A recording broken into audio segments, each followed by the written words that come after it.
ਸਤਿ ਸ਼੍ਰੀ ਅਕਾਲ। ਪੰਜਾਬੀ ਰੇਡੀਓ ਤੇ Punjabi TV USA ਇਸ ਸਮੇਂ ਤੁਸੀਂ ਵੇਖ ਸੁਣ ਰਹੇ ਹੋ। ਪ੍ਰੋਗਰਾਮ ਲੈ ਕੇ ਹਾਜ਼ਰ ਹਾਂ ਖਬਰ ਤੇ ਨਜ਼ਰ ਪ੍ਰੋਗਰਾਮ ਦੇ ਵਿੱਚ ਸੀਨੀਅਰ ਪੱਤਰਕਾਰ ਮਿੰਟੂ ਗੁਰੂਸਰੀਆ ਜੀ ਦਾ ਸਾਥ ਹੁੰਦਾ ਹੈ। ਦੇਸ਼ ਵਿਦੇਸ਼ ਦੇ ਨਾਲ ਜੁੜੀਆਂ ਹੋਈਆਂ ਅਹਿਮ ਖਬਰਾਂ ਤੇ ਪਾਈਦਾ ਚਾਨਣਾ ਕਰਦੇ ਹਾਂ। ਸਭ ਤੋਂ ਪਹਿਲਾਂ ਉਹਨਾਂ ਦਾ ਸਵਾਗਤ, ਫਿਰ ਰੁੱਖ ਖਬਰਾਂ ਦਾ ਕਰਾਂਗੇ। ਬਹੁਤ ਬਹੁਤ ਸਵਾਗਤ ਹੈ ਮਿੰਟੂ ਜੀ। ਸ਼ੁਕਰੀਆ ਸਾਰਿਆਂ ਨੂੰ। ਸਤਿ ਸ੍ਰੀ ਅਕਾਲ ਜੀ। ਸਤਿ ਸ਼੍ਰੀ ਅਕਾਲ ਜੀ। ਸਭ ਤੋਂ ਪਹਿਲਾਂ ਕਰਦੇ ਚੱਲੀਏ ਅੱਜ ਦੇ ਪ੍ਰੋਗਰਾਮ ਦੇ ਸਪਾਂਸਰਸ ਦਾ ਧੰਨਵਾਦ, ਫਿਰ ਰੁੱਖ ਖਬਰਾਂ ਦਾ ਕਰਾਂਗੇ। ਖਾਲਸਾ ਇੰਸ਼ੋਰੈਂਸ ਲੰਬੇ ਸਮੇਂ ਤੋਂ ਇੰਸ਼ੋਰੈਂਸ ਦੇ ਖੇਤਰ ਦੇ ਵਿੱਚ ਸੇਵਾਵਾਂ ਨਿਭਾ ਰਹੇ ਨੇ। ਤੁਸੀਂ ਵੀ ਸੰਪਰਕ ਕਰ ਸਕਦੇ ਹੋ। ਨੰਬਰ ਹੈ 4082722500। ਟਿਰਕਿਆਣਾ ਇਮੀਗ੍ਰੇਸ਼ਨ ਲਾ ਫਰਮ। ਜੇ ਟਿਰਕਿਆਣਾ ਹੋਣਾ ਨਾਲ ਸੰਪਰਕ ਕਰ ਸਕਦੇ ਹੋ ਜੇਕਰ ਕਿਸੇ ਵੀ ਤਰ੍ਹਾਂ ਦੀ ਇਮੀਗ੍ਰੇਸ਼ਨ ਬਾਬਤ ਸਲਾਹ ਕਰਨੀ ਹੈ। Krishan Dhanota, Yuba City, Baljinder Singh Nijjar, Woodland, GN lube ਵਾਲੇ ਟਰੱਕ ਵਾਸ਼ ਕਰਦੇ ਨੇ, ਆਇਲ ਚੇਂਜ ਕਰਦੇ ਨੇ, 에ਅਰ ਬ੍ਰੇਕਸ ਦਾ ਕੰਮ ਤਸੱਲੀ ਬਖਸ਼ ਕਰਦੇ ਨੇ। ਤੁਸੀਂ ਇਹਨਾਂ ਦੇ ਕੋਲੋਂ ਨਵੇਂ ਪੁਰਾਣੇ ਟਾਇਰ ਵੀ ਖਰੀਦ ਸਕਦੇ ਹੋ। ਲੋਕੇਸ਼ਨ ਸੈਂਟਾਨੇਲਾ ਦੀ ਹੈ। ਨਿੰਮਾ ਸਹੋਤਾ ਹੋਣਾ ਦਾ ਨੰਬਰ ਨੋਟ ਕਰ ਸਕਦੇ ਹੋ। ਨੰਬਰ ਹੈ 209 277 0113। Jaswinder Singh Nagra, Roseville, Avtar Singh Sangha, Yuba City, Baldev Singh Kang, Yuba City. ਬਹੁਤ ਬਹੁਤ ਧੰਨਵਾਦ ਹੈ ਇਹਨਾਂ ਸਾਰੇ ਸਪਾਂਸਰਸ ਦਾ। ਰੁਕ ਕਰੀਏ ਖਬਰਾਂ ਦਾ ਤਾਂ ਸਭ ਤੋਂ ਪਹਿਲੀ ਖਬਰ ਹੀ ਬੇਹੱਦ ਮੰਦਭਾਗੀ ਹੈ। ਆਮ ਆਦਮੀ ਪਾਰਟੀ ਦੇ ਇੱਕ ਹੋਰ ਸਰਪੰਚ ਦਾ ਵਿਆਹ ਦੇ ਵਿੱਚ ਹੀ ਵੜ ਕੇ ਕਤਲ ਕਰ ਦਿੱਤਾ ਗਿਆ ਹੈ ਤੇ ਇਹ ਵੀ ਘਟਨਾ ਮਾਝੇ ਦੀ ਹੈ। ਤੇ ਇਸ ਘਟਨਾ ਤੇ ਜ਼ਰਾ ਪਾਇਓ ਚਾਨਣਾ, ਕਿਉਂਕਿ ਇਸ ਤੋਂ ਵੀ ਅੱਗੇ ਜੇਕਰ ਵਿਕਰਮ ਮਜੀਠੀਆ ਦੀ ਪ੍ਰੈਸ ਕਾਨਫਰੰਸ ਦਾ ਦਾਅਵਾ ਮੰਨੀਏ ਤਾਂ ਉਹ ਤਾਂ ਕਹਿੰਦੇ ਵੀ ਇਸ ਸਾਰੀ ਘਟਨਾ ਦੇ ਵਿੱਚ ਹਥਿਆਰ ਵੀ AK-47 ਵਰਤਿਆ ਗਿਆ ਹੈ। ਫਿਰ ਤਾਂ ਬਹੁਤ ਵੱਡੀ ਘਟਨਾ ਹੈ, ਕਿਉਂਕਿ ਇਧਰ ਬਠਿੰਡੇ 'ਚ ਤਾਂ ਪੁਲਿਸ ਨੇ ਗਾਹ ਪਾਇਆ ਹੋਇਆ, ਪੂਰੇ ਪਿੰਡ ਵੀ ਨਹੀਂ ਛੱਡੇ ਰੋਕਣੋਂ, ਤੇ ਇੱਧਰ ਕੀ ਹੋਈ ਜਾਂਦਾ ਜੀ ਮਾਝੇ ਵੱਲ? ਬਿਲਕੁਲ ਬਿਲਕੁਲ। ਮੈਂ ਇਸ ਵੇਲੇ ਇੱਕ ਵੈਬਸਾਈਟ ਖੋਲੀ ਹੈ, ਦੈਨਿਕ ਭਾਸਕਰ, ਕਿਉਂਕਿ ਪੰਜਾਬ ਦੀ ਇਹ ਵੀ ਕਵਰੇਜ ਅੱਛੀ ਕਰਦੇ। ਵੈਸੇ ਅਸੀਂ ਆਡੀਅנס ਨੂੰ ਦੱਸ ਦਈਏ ਕਿ ਅਸੀਂ ਬਹੁਤ ਸਾਰੀਆਂ ਵੈਬਸਾਈਟ ਯੂਜ਼ ਕਰਦੇ ਹਾਂ ਤਾਂ ਕਿ ਕਿਸੇ ਪੱਖ ਤੋਂ ਨਵੀਂ ਜਾਣਕਾਰੀ ਜਿਹੜੀ ਹੈ ਉਹ ਛੁੱਟ ਨਾ ਜਾਵੇ। ਤਾਂ ਉਹਨਾਂ ਦਾ ਵੀ ਕਹਿਣਾ ਬਿਲਕੁਲ, ਜਦੋਂ ਇਹਨਾਂ ਨੇ ਦਾਅਵਾ ਕੀਤਾ ਵਿਕਰਮ ਮਜੀਠੀਆ ਹੋਰਾਂ ਨੇ ਕਿ ਇਸ ਤਰ੍ਹਾਂ ਦੇ ਆਟੋਮੈਟਿਕ ਜਾਂ ਸੈਮੀ ਆਟੋਮੈਟਿਕ ਹਥਿਆਰ ਵਰਤਣ ਦਾ ਖਦਸ਼ਾ ਹੈ, ਤਾਂ ਮੈਂ ਕੁਝ ਵੈਬਸਾਈਟਾਂ ਕਾਹਲੀ 'ਚ ਫੋਲੀਆਂ ਕਿ ਗਰਾਊਂਡ ਜ਼ੀਰੋ ਤੋਂ ਕਿਸੇ ਨੇ ਕੋਈ ਰਿਪੋਰਟ ਕੀਤਾ ਹੋਵੇ। ਤਾਂ ਮਾਨਵ ਪੱਤਰਕਾਰ ਹੈ ਜਿਹੜੇ ਇਹਨਾਂ ਦੇ ਤਰਨਤਾਰਨ ਅੰਮ੍ਰਿਤਸਰ ਦੇਖਦੇ ਆ ਦੈਨਿਕ ਭਾਸਕਰ ਦੇ DB ਦੇ, ਉਹਨਾਂ ਨੇ ਵੀ ਮਤਲਬ ਇਹ ਕਿਹਾ ਕਿ ਇੱਕ ਦੋਸ਼ੀ ਦੇ ਕੋਲ AK-47 ਵਰਗਾ ਹਥਿਆਰ ਸੀ ਜੀ। ਇਹ ਬਹੁਤ ਵੱਡੀ ਗੱਲ ਹੈ, ਬਹੁਤ ਵੱਡੀ ਗੱਲ ਹੈ। ਯਾਦ ਕਰੋ AK-47 ਖੁੱਲੇ ਰੂਪ 'ਚ ਆਪਾਂ ਆਖਰੀ ਵਾਰ ਮੇਰੇ ਖਿਆਲ ਦੇ ਨਾਲ ਸਿੱਧੂ ਮੂਸੇਵਾਲਾ ਮਰਡਰ 'ਚ ਦੇਖੀ ਸੀ। ਬਿਲਕੁਲ।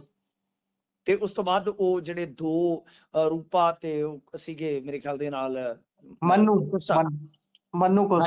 ਹਾਂਜੀ, ਇਹਨਾਂ ਦੋਨਾਂ ਨੂੰ ਜਦੋਂ ਐਨਕਾਊਂਟਰ 'ਚ ਮਾਰਿਆ ਸੀਗਾ ਉਦੋਂ AK-47 ਬਰਾਮਦ ਹੋਣ ਦਾ ਵੀ ਦਾਅਵਾ ਕੀਤਾ ਗਿਆ ਸੀ। ਤੁਹਾਨੂੰ ਯਾਦ ਹੋਣਾ ਜੀ। ਬਿਲਕੁਲ, ਭਕਨਾ ਪਿੰਡ 'ਚ ਹੋਇਆ ਸੀ ਇਹਨਾਂ ਦਾ ਐਨਕਾਊਂਟਰ। ਹਾਂ ਬਿਲਕੁਲ ਗੁਰਪ੍ਰੀਤ, ਤੁਹਾਡੀ ਯਾਦ ਬਿਲਕੁਲ ਸਹੀ ਜਾ ਰਹੀ ਆ। ਤਾਂ ਕਹਿਣ ਦਾ ਮਤਲਬ ਇਹ ਆ ਕਿ ਦੇਖੋ, ਆਮ ਆਦਮੀ ਪਾਰਟੀ ਦਾ ਸਰਪੰਚ ਮਰਿਆ ਜੀ। ਸਾਡਾ ਅੱਜ ਵੀ ਮਤਲਬ ਕਿ ਦਿਲ ਰੋਂਦਾ ਹੈ ਯਾਰ ਇਹਨਾਂ ਚੀਜ਼ਾਂ ਨੂੰ ਲੈ ਕੇ। ਇਹ ਆਮ ਆਦਮੀ ਪਾਰਟੀ ਵਾਲੇ ਬੇਸ਼ੱਕ ਸਾਨੂੰ ਮਤਲਬ ਕਿ ਗਾਲਾਂ ਕੱਢਦੇ ਆ, ਜੋ ਮਰਜ਼ੀ ਆ, ਫੋਟੋਆਂ ਤੱਕ ਐਡਿਟ ਕਰ ਦਿੰਦੇ, ਪਰ ਅਸੀਂ ਕਹਿੰਦੇ ਸਾਡੇ ਭੈਣ ਭਰਾ ਨੇ ਯਾਰ। ਜੇ ਇਹਨਾਂ ਤੇ ਵੀ ਕੋਈ ਆਂਚ ਆਏਗੀ ਨਾ, ਅਸੀਂ ਬੋਲਾਂਗੇ ਇਹਨਾਂ ਲਈ। ਕਿਉਂ? ਕਿਉਂਕਿ ਇਹ ਤੇ ਮਿੱਟੀ ਦੇ ਮਾਧੋ ਆ ਜਿਹੜੇ, ਉਹ ਤੇ ਨਹੀਂ ਬੋਲਣਗੇ ਤੁਹਾਡੇ ਵਾਸਤੇ, ਉਹ ਤਾਂ ਖੁੱਲ ਕੇ ਨਹੀਂ ਕਹਿਣਗੇ ਕਿ ਅਸੀਂ ਫੇਲ ਹੋ ਰਹੇ ਹਾਂ। ਪੰਜਾਬ ਸਰਕਾਰ ਦੀ ਹਾਲਤ ਗੁਰਪ੍ਰੀਤ ਐਸੀ ਹੈ ਕਿ ਇੱਕ ਗੋਲਚੀ ਨੂੰ ਗੋਲ ਠੁੱਕੀ ਜਾਂਦੇ ਆ, ਪਰ ਕੋਚ ਕੋਲ ਉਹਦਾ ਕੋਈ ਬਦਲਿਆ ਨਹੀਂ, ਕੋਈ ਦੂਸਰਾ ਗੋਲਕੀਪਰ ਹੈ ਨਹੀਂ। ਜਨਤਾ ਦਾ ਹਾਲ ਇਹ ਹੈ ਕਿ ਗੋਲ ਤੇ ਗੋਲ ਨੰਗਲ ਅਭਿਆਨ ਲੈ ਲਓ, ਮੂਸੇਵਾਲਾ ਲੈ ਲਓ, ਉਸ ਤੋਂ ਬਾਅਦ ਕਿੰਨੇ ਹਾਈ ਪ੍ਰੋਫਾਈਲ ਕੇਸ, ਕਿੰਨੇ ਇਹਨਾਂ ਦੇ ਬੰਦੇ, ਘੱਟੋ ਘੱਟ ਮਾਝੇ 'ਚ 4-5 ਚੋਟੀ ਦੇ ਲੀਡਰ ਮਰ ਗਏ ਇਹਨਾਂ ਦੇ ਜੀ। ਬਿਲਕੁਲ। ਤਾਂ ਪੋਜੀਸ਼ਨ ਸਰਕਾਰ ਦੀ ਜਾਂ ਹਾਕਮਾਂ ਦੀ ਇਸ ਤਰ੍ਹਾਂ ਦੀ ਆ ਕਿ ਗੋਲ ਤੇ ਗੋਲ ਹੋ ਰਿਹਾ, ਪਰ ਗੱਲ ਗੋਲ ਗੋਲ ਹੋ ਰਹੀ ਆ। ਕਿਉਂ? ਕਿਉਂਕਿ ਹੁਣ ਕੋਈ ਬਦਲ ਹੀ ਨਹੀਂ ਰਿਹਾ, ਹੁਣ ਕੋਈ ਬਦਲ ਹੀ ਹੈ ਨਹੀਂ। ਸੋ ਗੱਲ ਅਸਲ 'ਚ ਇਹੋ ਆ ਜਿਹੜੀ ਆਪਾਂ ਦੇਖ ਰਹੇ ਹਾਂ ਕਿ ਬਈ ਮੈਂ ਹਮੇਸ਼ਾ ਕਹਿਣਾ, ਚਲੋ ਉਧਰ ਵੀ ਆਵਾਂਗੇ, ਮੈਂ ਆਪਦੇ ਟੇਕ ਤੇ ਵੀ ਆਉਣਾ। ਪਹਿਲਾਂ ਆਪਾਂ ਬੇਸਿਕ ਇਨਫੋਰਮੇਸ਼ਨ ਜਿਹੜੀ ਇਸ ਖਬਰ ਦੇ ਨਾਲ ਜੁੜੀ ਹੈ ਉਹ ਸਰੋਤਿਆਂ ਨਾਲ, ਦਰਸ਼ਕਾਂ ਨਾਲ ਸਾਂਝੀ ਕਰ ਲਈਏ। ਸਰਪੰਚ ਦਾ ਨਾਮ ਹੈ ਹਰਵਿੰਦਰ ਸਿੰਘ, 45 ਸਾਲ ਉਮਰ ਆ। ਮੈਂ ਵਿਜ਼ੂਅਲ ਦੇਖੇ ਆ ਜਦੋਂ ਗੋਲੀਆਂ ਲੱਗੀਆਂ, ਤਾਂ ਤੁਸੀਂ ਬਰੀਕੀ ਨਾਲ ਦੇਖੋਗੇ ਜੇ ਗੁਰਪ੍ਰੀਤ, ਤਾਂ ਜਿਹੜਾ ਗੋਲੀਆਂ ਵਾਲਾ ਕਾਰਤੂਸਾਂ ਵਾਲਾ ਪਟਾ ਹੁੰਦਾ ਹੈ, ਪਾਇਆ ਹੁੰਦਾ ਜਿਹੜਾ, ਜੀ ਉਹ ਵੀ ਤੁਸੀਂ ਵੇਖੋਗੇ ਕਿ ਦੇਹ ਤੇ ਉੱਤੇ ਪਾਇਆ ਹੋਇਆ ਸਰੀਰ ਤੇ, ਜ਼ਖਮੀ ਸਰੀਰ ਹੈ, ਸ਼ਾਇਦ ਉਦੋਂ ਸਵਾਸ ਚੱਲਦੇ ਹੋਣ। ਤਾਂ ਕਹਿਣ ਦਾ ਮਤਲਬ ਇਹ ਆ ਕਿ ਉਸ ਵੇਲੇ ਸ਼ਾਇਦ ਇਹਨਾਂ ਕੋਲ ਵੀ ਵੈਪਨ ਹੋਏਗਾ। ਜੀ ਠੀਕ ਹੈ ਜੀ। ਹੁਣ ਜਦੋਂ ਇਸ ਤਰ੍ਹਾਂ ਦੀ ਰੇਕੀ ਹੁੰਦੀ ਆ ਕਿ ਕਿਸੇ ਵੈਪਨਾਈਜ਼ਡ ਬੰਦੇ ਨੂੰ ਮਾਰਨਾ ਹੋਵੇ, ਜਿਵੇਂ ਸਿੱਧੂ ਮੂਸੇ ਵਾਲੇ ਕੋਲ ਬੜਾ ਤਗੜਾ ਵੈਪਨ ਸੀ, ਬਹੁਤ ਤਗੜਾ ਹਥਿਆਰ ਸੀ। ਬਿਲਕੁਲ ਤੁਹਾਨੂੰ ਸ਼ਾਇਦ ਪਤਾ ਹੋਵੇਗਾ ਕਿ ਜੋ ਪਿਸਟਲ ਉਹਦੇ ਕੋਲ ਸੀ, ਉਹ ਪਿਸਟਲ ਉਸ ਸਮੇਂ ਚੰਦ ਬੰਦਿਆਂ ਕੋਲ ਸੀ। ਬਿਲਕੁਲ ਤਾਂ ਮਤਲਬ ਕਿ ਫਿਰ ਇਸੇ ਦੇ ਚੱਲਦੇ ਆ ਉਹਨਾਂ ਨੇ ਅੰਦਾਜ਼ਾ ਲਾ ਕੇ ਕਿ ਇਹਦੇ ਕੋਲ ਵੀ ਵੈਪਨ ਹੈ, ਤਾਂ ਤਗੜਾ ਵੈਪਨ ਉਹਦੇ ਤੋਂ ਲੈ ਕੇ ਜਾਈਏ, ਉਹਦੇ ਤੋਂ ਵੀ ਤਗੜਾ ਵੈਪਨ ਲੈ ਕੇ ਜਾਈਏ। ਤਾਂ ਬਹਰਹਾਲ ਫਿਰ ਇਦਾਂ ਦਾ ਲੱਗਦਾ ਹੈ ਕਿ ਵੈਪਨ ਸ਼ਾਇਦ ਆਟੋਮੈਟਿਕ ਵੈਪਨ ਕੋਈ ਇਸਤੇਮਾਲ ਹੋਇਆ। ਡਾਂਸ ਕਰਨ ਤੋਂ ਬਾਅਦ ਜਿਹੜਾ ਉਹਦਾ ਚਚੇਰਾ ਭਰਾ ਦੱਸਦਾ ਕਿ 2 ਮਿੰਟ ਹੀ ਬੈਠੇ ਸੀ ਕਿ ਬਈ ਇੰਨੇ 'ਚ ਹੀ ਗੋਲੀ ਚੱਲ ਗਈ ਆ। ਮਤਲਬ ਕਿ ਅਜੇ 2 ਮਿੰਟ ਹੀ ਆਏ ਆ ਤੇ ਮਾੜਾ ਮੋਟਾ ਜਿੱਦਾਂ ਕੋਈ ਫਲੋਰ ਤੇ ਜਾਂਦਾ ਹੈ। ਉਸ ਤੋਂ ਬਾਅਦ ਮਤਲਬ ਕਿ ਇਹ ਸਾਰਾ ਪੈਲਸ ਹੈ ਜਿਹੜਾ ਹਿੱਲ ਗਿਆ। ਪੈਲਸ ਦੇ ਅੰਦਰ ਇਹ ਵੈਪਨਾਈਜ਼ਡ ਬੰਦੇ ਕਿੱਦਾਂ ਆਏ ਆ, ਕੋਈ ਸਮਝ ਨਹੀਂ ਆ ਰਹੀ। ਹੁਣ ਜਿਹੜੇ ਮੰਤਰੀ ਆ, ਲਾਲਜੀਤ ਭੁੱਲਰ ਉੱਥੋਂ ਦੇ ਸੰਬੰਧਿਤ ਮੰਤਰੀ ਆ ਜਿਹੜੇ, ਉਹ ਕਹਿੰਦੇ ਕਿ ਗੋਲੀ ਦਾ ਜਵਾਬ ਸਖਤੀ ਦੇ ਨਾਲ ਦਿੱਤਾ ਜਾਊਗਾ। ਘਟਨਾ ਜਿਹੜੀ ਹੈ ਨਾ ਜਿਸ ਜਗ੍ਹਾ ਤੇ ਵਾਪਰੀ ਆ ਗੁਰਪ੍ਰੀਤ, ਉਹ ਤੋਂ ਥੋੜੀ ਜਗ੍ਹਾ ਹੀ ਜੇ ਤੁਸੀਂ ਦੇਖੋਗੇ DC ਸਾਹਿਬ ਜਾਂ ਇਹੋ ਜਿਹੀਆਂ ਚੀਜ਼ਾਂ ਜਿਹੜੀਆਂ ਨੇ ਉਹ ਤੁਹਾਨੂੰ ਨਜ਼ਰ ਆਉਣਗੇ ਉਹਨਾਂ ਦੇ ਆਫਿਸ ਵਗੈਰਾ। ਜੀ ਇਹ ਗੱਲ ਮੈਨੂੰ ਹੁਣੇ ਹੀ ਕਿਸੇ ਨੇ ਸ਼ਾਇਦ ਕਮੈਂਟ ਦੇ ਵਿੱਚ ਮੈਂ ਪੋਸਟ ਪਾਈ ਸੀਗੀ, ਉਸ ਕਮੈਂਟ ਦੇ ਵਿੱਚ ਮੈਨੂੰ ਪੜ੍ਹਨ ਨੂੰ ਮਿਲੀ ਆ। ਮੇਰੀ ਪੋਸਟ ਦੇ ਥੱਲੇ ਨਾ ਕਿਸੇ ਨੇ ਕਮੈਂਟ ਕੀਤਾ ਹੈ। ਜੀ ਮਤਲਬ ਕਿ ਇਹ ਬੜੀ ਇੰਟਰਸਟਿੰਗ ਗੱਲ ਹੋ ਜਾਂਦੀ ਹੈ ਨਾ। ਮੈਰਿਜ ਪੈਲਸ ਦੇ ਸਾਹਮਣੇ ਕੁਝ ਮੀਟਰ ਦੀ ਦੂਰੀ ਤੇ ਜ਼ਿਲ੍ਹੇ ਦੇ DC ਤੇ SSP ਦੀ ਰਹਿਸ਼ ਵੀ ਆ, ਇਹ ਜਿੱਥੇ ਕਤਲ ਅੰਜਾਮ ਦਿੱਤਾ ਗਿਆ। ਸੋ ਮੇਰਾ ਮਤਲਬ ਕਿ ਇਸ ਤੇ ਚਲੋ ਰਹਿ ਨਾ ਜਾਵੇ, ਕਿਉਂਕਿ ਅੱਜ ਆਪਾਂ ਖਬਰਾਂ ਕਾਫੀ ਕਰਨੀਆਂ ਨੇ, ਸਮੇਂ ਦਾ ਲਿਹਾਜ਼ ਕਰਦੇ ਹਾਂ ਕਿ ਗੁਰਪ੍ਰੀਤ ਮੈਂ ਵਾਰ-ਵਾਰ ਕਹਿਣਾ ਕਿ ਸਾਨੂੰ ਸਮਝਣਾ ਪਵੇਗਾ। ਪਤਾ ਨਹੀਂ ਕੇਂਦਰ ਸਰਕਾਰ ਜਾਂ ਪੰਜਾਬ ਸਰਕਾਰ ਇਸ ਗੱਲ ਨੂੰ ਸਮਝ ਰਹੀ ਹੈ ਕਿ ਨਹੀਂ। ਔਰ ਮੇਰੀ ਕਈ ਵਾਰ ਇੰਟੈਲੀਜੈਂਸ ਜਾਂ ਇੱਦਾਂ ਦੇ ਬੰਦਿਆਂ ਦੇ ਨਾਲ ਗੱਲਬਾਤ ਹੁੰਦੀ ਰਹਿੰਦੀ ਆ ਜਿਹੜੇ ਕਿ ਬਹੁਤ ਬਰੀਕੀ ਦੇ ਨਾਲ ਜਾਣਦੇ ਆ ਨਾ ਸਾਰੀਆਂ ਚੀਜ਼ਾਂ ਨੂੰ। ਜੀ ਮਤਲਬ ਕਿ ਉਹ ਗੱਲ ਉਹ ਵੀ ਕਿਉਂਕਿ ਪੰਜਾਬ ਦੇ ਦਰਦੀ ਹੁੰਦੇ ਆ ਨਾ। ਬਿਲਕੁਲ ਇਹ ਨਹੀਂ ਹੈ ਕਿ ਕੋਈ ਇੰਟੈਲੀਜੈਂਸੀ ਲਈ ਕੰਮ ਕਰਦਾ ਹੈ ਤਾਂ ਇਹਦਾ ਇਹ ਮਤਲਬ ਨਹੀਂ ਕਿ ਉਹ ਪੰਜਾਬ ਵਿਰੋਧੀ ਹੁੰਦਾ ਹੈ ਜੀ। ਨਹੀਂ, ਬਹੁਤ ਪਿਆਰ ਕਰਨ ਵਾਲੇ ਲੋਕ ਹੁੰਦੇ ਆ। ਉਹ ਸਿੱਖਾਂ ਦੀ ਜਵਾਨੀ ਜਿਹੜਾ ਮਾਹੌਲ ਆ ਮਤਲਬ ਕਿ ਉਹ ਬੇਚਿੰਤ ਨਹੀਂ ਹੁੰਦੇ, ਚਿੰਤਤ ਨਜ਼ਰ ਆਉਂਦੇ ਆ। ਤੇ ਮਤਲਬ ਕਿ ਮੈਂ ਉੱਥੇ ਮਾਝੇ ਦੇ ਕੁਝ ਮਤਲਬ ਕਿ ਜਿਹੜੇ ਘਟਨਾਕ੍ਰਮ ਵਾਪਰੇ ਆ ਤੇ ਇਦਾਂ ਕਰਦਾ ਪਿਆ ਸੀ ਕੋਈ, ਜਦੋਂ ਆਪਰੇਸ਼ਨ ਸੰਧੂਰ ਦੇ ਮੇਰੇ ਖਿਆਲ ਦੇ ਨਾਲ ਪਹਿਲਾਂ ਦੀ ਗੱਲ ਆ, ਉਦੋਂ ਕੋਈ ਵਾਪਰਿਆ ਸੀ, ਕੋਈ ਘਟਨਾ ਹੋਈ ਤੇ ਮੈਂ ਉੱਥੇ ਮਤਲਬ ਕਿ ਗੱਲਬਾਤ ਕਰਦਾ ਪਿਆ ਸੀ ਤੇ ਉੱਥੇ ਮੈਨੂੰ ਇੱਕ ਬੜੇ ਸਿਆਣੇ ਅਫਸਰ ਨੇ ਦੱਸਿਆ। ਉਹਨੇ ਕਿਹਾ ਮਿੰਟੂ ਜਿਹੜੀ ਗੱਲ ਕਰਨ ਵਾਲੀ ਹੈ ਨਾ ਤੁਸੀਂ ਪੱਤਰਕਾਰ ਕਰਦੇ ਹੋ, ਨਾ ਸਾਡਾ ਕੋਈ ਅਫਸਰ ਕਰ ਸਕਦਾ, ਨਾ ਕੋਈ ਰਾਜਸੀ ਕਰਦਾ ਹੈ। ਤੇ ਮੈਨੂੰ ਉਹਦੀ ਗੱਲ ਬੜੀ ਜਚੀ ਸੀ, ਅੱਜ ਮੈਂ ਤੁਹਾਡੇ ਨਾਲ ਸਾਂਝੀ ਕਰਨੀ ਚਾਹਾਂਗਾ। ਉਹਨੇ ਆਖਿਆ ਗੱਲ ਇਹ ਆ ਕਿ ਮਾਝੇ ਦੀ ਜਿਹੜੀ ਧਰਤੀ ਹੈ ਇਹਨੂੰ ਵੀ ਛੱਡੋ, ਅੱਗੇ ਜਾ ਕੇ ਫਿਰੋਜ਼ਪੁਰ ਤੱਕ ਜਿਹੜੀ ਬਾਰਡਰ ਬੈਲਟ ਹੈ ਨਾ, ਇਹਨੂੰ ਸੈਂਸਿਟਿਵ ਜ਼ੋਨ ਮਤਲਬ ਕਿ ਮੰਨ ਕੇ ਸਾਨੂੰ ਕੰਮ ਕਰਨ ਦੀ ਜ਼ਰੂਰਤ ਆ। ਉਹਦੇ 'ਚ ਸੈਂਟਰ ਸਰਕਾਰ ਵੀ ਇਨਵੋਲਵ ਹੋਵੇ, ਉਹਦੇ 'ਚ ਸੂਬਾ ਸਰਕਾਰ ਵੀ ਇਨਵੋਲਵ ਹੋਵੇ ਤੇ ਉਹਦੇ 'ਚ ਸਮਾਜ ਵੀ ਇਨਵੋਲਵ ਹੋਵੇ। ਜੀ ਕਾਰਨ ਇਹ ਉਹ ਕਹਿੰਦੇ ਕਿ ਬਈ ਹੁਣ ਤੁਸੀਂ ਦੱਸੋ ਕਿ ਜਿਹੜੀ ਗੱਲ ਮੈਂ ਕਹਿੰਦਾ ਸੀ ਕੁਝ ਦਿਨ ਪਹਿਲਾਂ, ਕੁਝ ਮਹੀਨੇ ਪਹਿਲਾਂ, ਹੁਣ ਉਹ ਗੱਲ ਸਾਬਤ ਹੋ ਗਈ ਆ। ਆਮ ਉਹ ਗੱਲ ਹੁਣ ਆਮ ਬੰਦੇ ਕਰਦੇ ਨੇ। ਮੇਰੀ ਗੱਲ ਨੂੰ ਕੋਟ ਕਰਨ ਤੋਂ ਬਾਅਦ ਹੁਣ ਲੋਕਾਂ ਨੇ ਵੀ ਉਸ ਚੀਜ਼ ਤੇ ਮੋਹਰ ਲਾਈ ਆ। ਮੈਂ ਅੱਜ ਤੋਂ ਕਈ ਹਫ਼ਤੇ ਪਹਿਲਾਂ ਜਾਂ ਕੋਈ ਕਹਿ ਲਓ ਕਿ ਕੁਝ ਮਹੀਨੇ ਪਹਿਲਾਂ ਕਹਿਣਾ ਸ਼ੁਰੂ ਕਰ ਦਿੱਤਾ ਸੀ ਕਿ ਫਾਇਰਿੰਗ ਵਾਸਤੇ 4-4, 5,000 'ਚ ਮੁੰਡੇ ਹਾਇਰ ਹੋ ਜਾਂਦੇ ਨੇ ਉੱਥੋਂ।